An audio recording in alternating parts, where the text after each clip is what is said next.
Perfect. Good evening, team, and welcome to yet another nerdy Zoom. Very, very exciting session. Every week we're getting more and more folk, and it's just genuinely such a joy. For those of you who've seen a fair few of these now, you'll notice I am already freestyling. I do not have my wordy words next to me, so tonight just could do anything. That's going to be quite a good, fun thing for us all. It's a lovely little session tonight, though, and I say little, I really do mean it. It's got two small bits of information in it that are pretty easy to get your head around, but please do not think that takes away from their power. Tonight we're talking about peak performance and the donut theory. They're two things that don't necessarily go together, but because they're both quite small, I've picked them up to just do together in one little session for you. They are powerful. They are very powerful once you wrap your head around it. And I did a training session with a lady called Ruth once, and she could not get over how powerful particularly the donut theory was. She was just astounded by it. It was just such a lovely thing to see. We had this one moment and you could see everything go, ah, and it was revolutionized her world and her training. So that was exciting. So I hope that happens for you guys tonight. So for those of you who don't know me, I'm Rach. I run Focus Dog Training. We are a force-free, science-based training company. And these Zoom sessions are designed to give you lots of information about the nitty-gritty of dog training that you struggle to find here, there, and everywhere when you're out and about in the world, and to show you how to apply it to your world and your dog, and to hopefully just expand your knowledge base. We are running a very informational session, so I'm just going to give you the information. I appreciate you will have questions too, so please pop them in the chat function as we're going through. Just type away as and when it pops into your head, and then Lucy tonight has been our question master again, and she's going to ask me the questions at the end, and hopefully we've got a little bit more time for all of them tonight. Usually these ones do come up with a fair few questions about practical applications. So let's look at peak performance first. The last week and last session we looked a lot about body language and thresholds. And we looked at what happens to our dogs as they start climbing, their arousal level starts climbing, their body language starts changing, and we maybe want to start getting ourselves involved. Peak performance is another version of this kind of climbing arousal level. And what it talks about is how, as our dogs' arousal level increases, so from a baseline of nothing, their arousal level increases, their performance increases too. When I say performance, what I mean is really, truthfully, for us as pet owners, their ability to listen to us, right? Their ability to go, oh, mummy called me, yes, all right then, and come back. Or, I don't know, walk nicely on a loose lead. As that arousal level increases, they go out and about in the world. At their home, they're quiet, they're still, they're doing nothing. Arousal level is very, very low. Yeah, they don't really take a great deal of, they're not doing a great deal of things, and they don't need to either. Bob's currently fast asleep.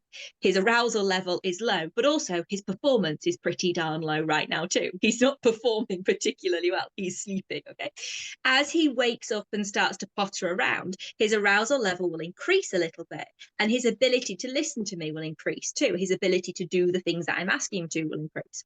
As we then step out and about into the street, Bob has a lovely little behaviour shift. He goes from being a ploddy little dog like this, Mr. Old Man, to going, oh, we're outside. Okay, all right, I like this. Okay, yeah, we're good. And he gets that arousal level increases again. But also what increases with it is his speed and his ability to listen to me. It's almost like he's going, oh yeah, Mum, what are we doing now? Oh yeah, Mum, what are we doing now? And we get that increased performance, right? And so what happens is arousal level increases, but so does performance. Our listening in ears and our ability to engage with us and do things with us, that increases. Until it reaches a point where our arousal levels get too high and our ears drop off. We start then reducing our performance. We get worse at being able to listen because now we're almost too excited, right? And you can see how this ties in with the thresholds that we were talking about before, when actually they start maybe to go amber or red, and their ability to listen and engage with us to perform as such starts reducing, doesn't it, right? So I've done my lovely drawings on paper again for you tonight. Here is what the textbooks show us. Arousal level is on the bottom. As that increases, the dog's ability to listen to us, their ears as such, their performance increases too. And it goes up and up and up as their arousal increases, their ability to listen increases, until it reaches the point at which the more arousal actually reduces the dog's ears and their ability to listen to us, okay? So this point here is what's called peak performance. It's the peak of the hill, right? The peak performance of their arousal level and their ability to listen to us, okay?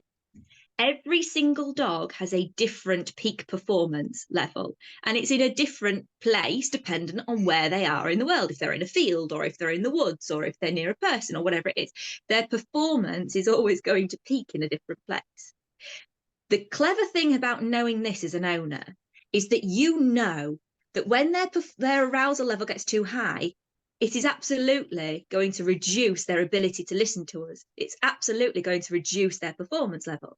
So what does that mean for us as owners? Well, let's keep an eye on this and make sure it stays this end of the bell curve and it stays within the working zone, right?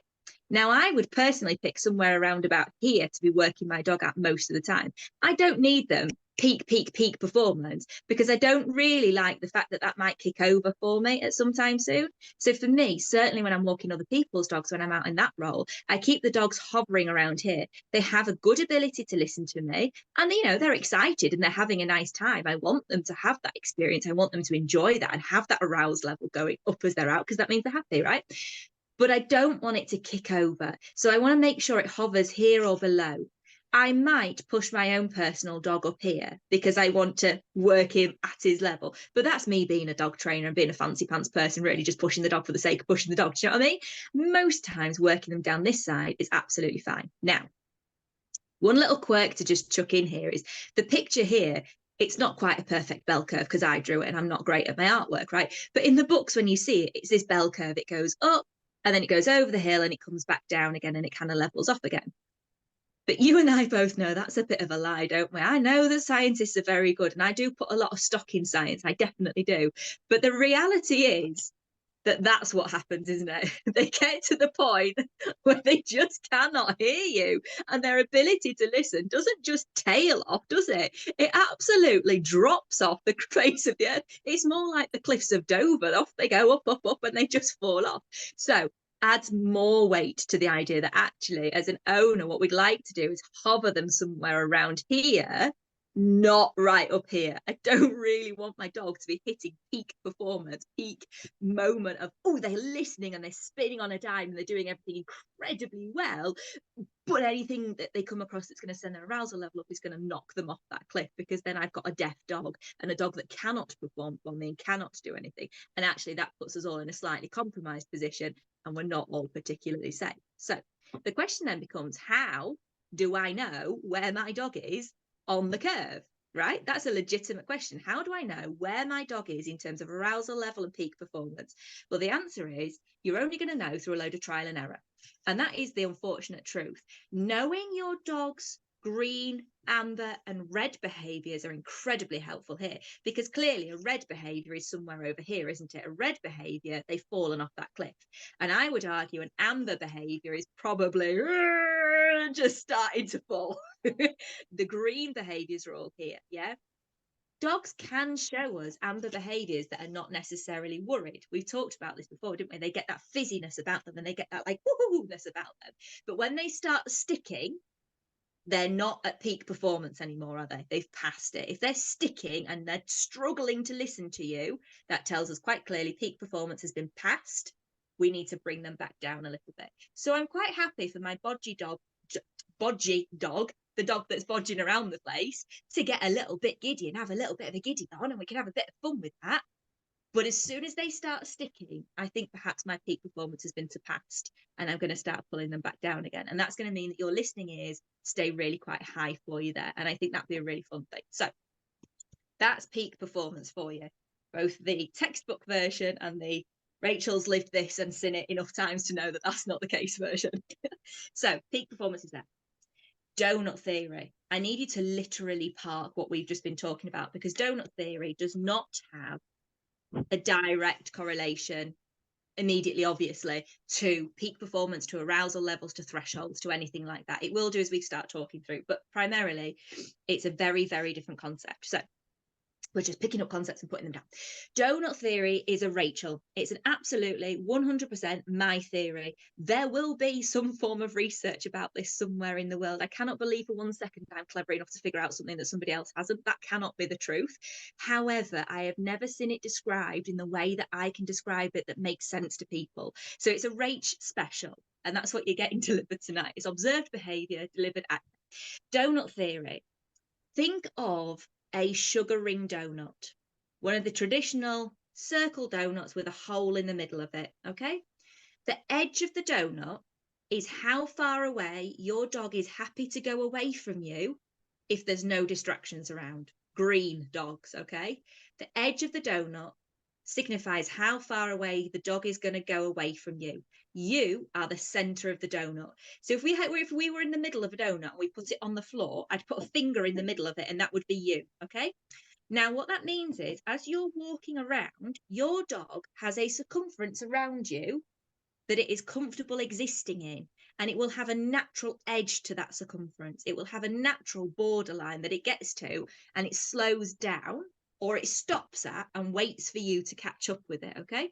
Now, that is a beautiful circle that exists all the way around you, and that dog will be happy going away from you, in front of you, to the side of you, and behind you, to a similar distance in most cases, is my experience. All dogs have their own version of a motor pattern and their own version of what they like doing. So I can tell you now that Bob generally goes ahead of me and generally goes ahead to my right. He doesn't usually go ahead to my left, just a weird little quirk. The more you watch your dogs, the more you know your dogs, which is a really cool thing. So Bob tends to go ahead of me and sort of to the right of me. And what he does is he gets so far away from me, he then stops and he gets himself involved in a sniff. And he waits for me to catch up. His little head pops up and he goes, oh, she's here. And he bodges off again to about his threshold, right? Now, every single dog has a different threshold. Some of them are quite happy going very far away from you. So if anybody owns like a German short-haired pointer, they're off because they're supposed to be off, right? They're supposed to have a really big distance on you. We walk a red setter, and surprisingly, this little red setter has not made it into groups because his threshold is so very far. He's so comfortable working at such a large distance away from us because genetically he's meant to. He's supposed to be off doing his own little thing. Some doggies will be really quite close to us, and they'll be like, actually, I like staying very, very close to you. And that might be because genetically they're supposed to. Or perhaps they've got anxieties that mean that they don't like stepping too far away from you because you're safety and they like being somewhere near that. So lots of different things, lots of different factors affect really where your dog's personal edge is. The quirk that I find is that the human and the dog don't always match up. Now, this is fun, especially if we've got two owners, right? So back when my partner and I were together, Ben and I were together, we would walk Bob. I would prefer it when Bob was closer. Ben, not so much. He would let Bob go further away from me. So your own personal comfort level will also play a little role in this too, because your dogs become quite attuned to when you start calling them back, when you start asking for them to come back. They can kind of learn that distance and go, oh, she normally calls me back around about here. They can start to tune into that. What's really, really cool about the donut theory is that you can direct your dog without doing or saying anything at distance. Sorry, you'd need to do something, but you can do it without saying anything at distance. So let's say your dog's done a bob, you're here in the middle of your donut and your dog has gone here to the edge of the donut, yeah?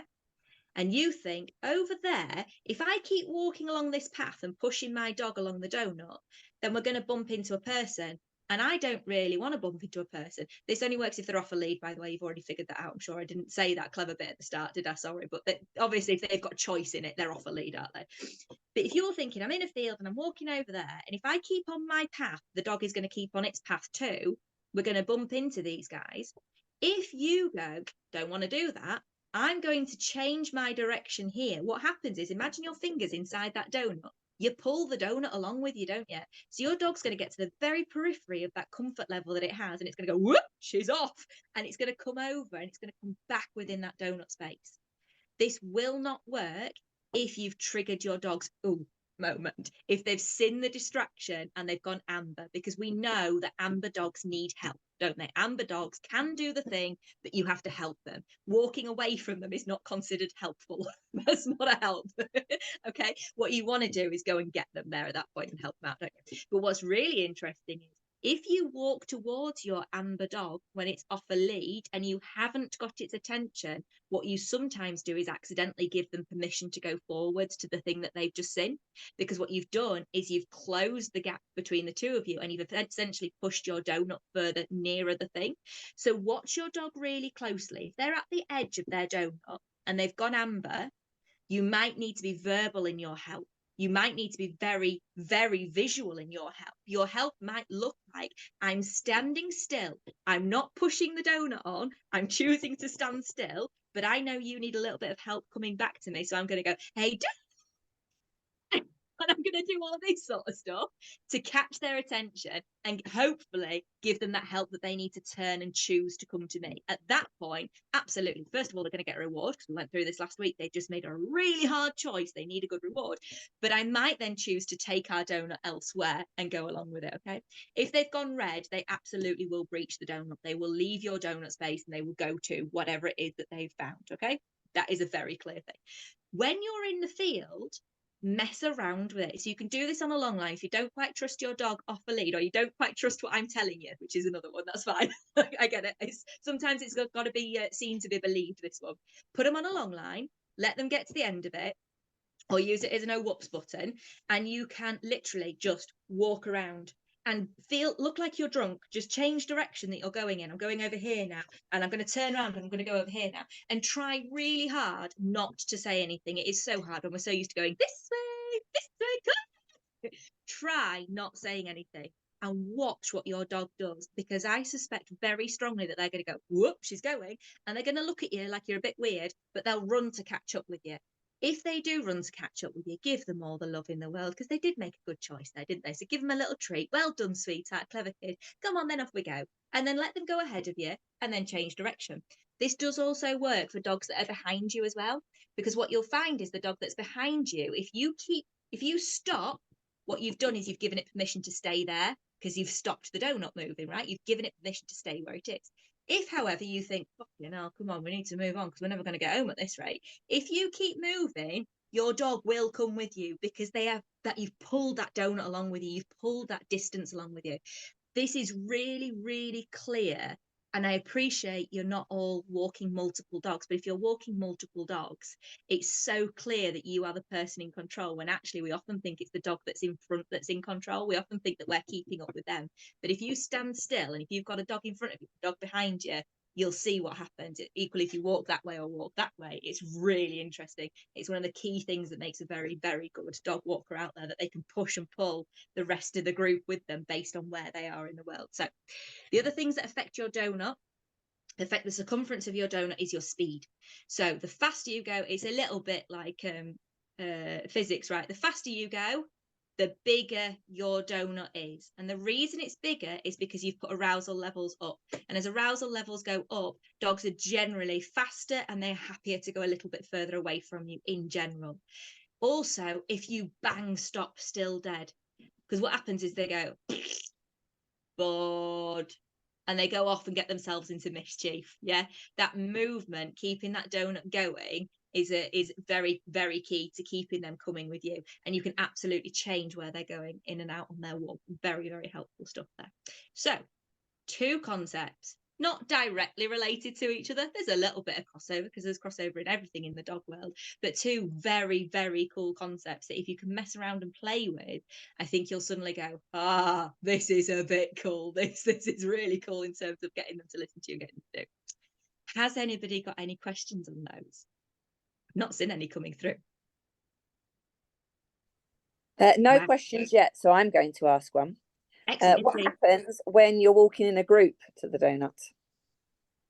As in groups of humans? Yeah, groups of humans. So we're out walking as a family. There's 4 of us. What happens to the donut? I love that you asked that. Thank you, Lucy, because that is a really, really important thing. I totally missed out. Right. 1 human, there's 1 center of the donut. Very, very easy. You've got a lot of control. 2 humans, the donut turns into a bit of an oval. If your humans walk further away from each other, the dog doesn't care. It's got a circumference around the pair of you. So what you do is you create a kind of an oval shaped donut here that's very odd. If you've got another one over here because your kid's running off in front of you, you've just pushed the dog's donut even further forward. If you've got a kid dilly-dallying behind you, you've just pushed the dog's donut further behind you as well. So all of those humans, essentially, if you could all walk around like penguins holding hands, you keep your donut real darn small. The more your humans start to spread, the more the donut around the edge of those humans start to spread. Your dogs, yes, they will have a preferred handler. They always do, don't they? They always have the one that's like, you give me more treats, I'm going to listen to you a little bit better. Of course they do. They're not stupid. But they don't really care in terms of circumference from the unit. They go, yeah, that lot are all over there. I'm off over here. Okay. So yeah, if you've got lots of people together, and if your dog's being mischievous, sometimes you might need to say to people, can you just come and stand with me for a second? I'm just struggling a little bit with so and so. Can you walk near me? And that'll really help them stay with me. So that will be quite a useful technique to use. Equally, if you don't care, it's a thing. But it's worth watching, because you'll notice if you're walking your dog by yourself and you play around with the donut, and then walk with your family and let them do what they're going to do, and wait for that moment to spread out and see what happens to your dog's circumference, because it generally expands and increases. So yeah, hopefully that's thank you for asking that. It was really useful. Perfect. Did I see another question come through there? Yeah, we've got a question from Claire, which is, do other dogs affect the shape of the donut? So is Polly's donut different if I walk with another dog? My experience is not in general. They might change the sort of size of it ever so slightly, because you might find that your dog's arousal level has gone up, and with increased arousal level tends to come the spreading of the donut. So you might find that.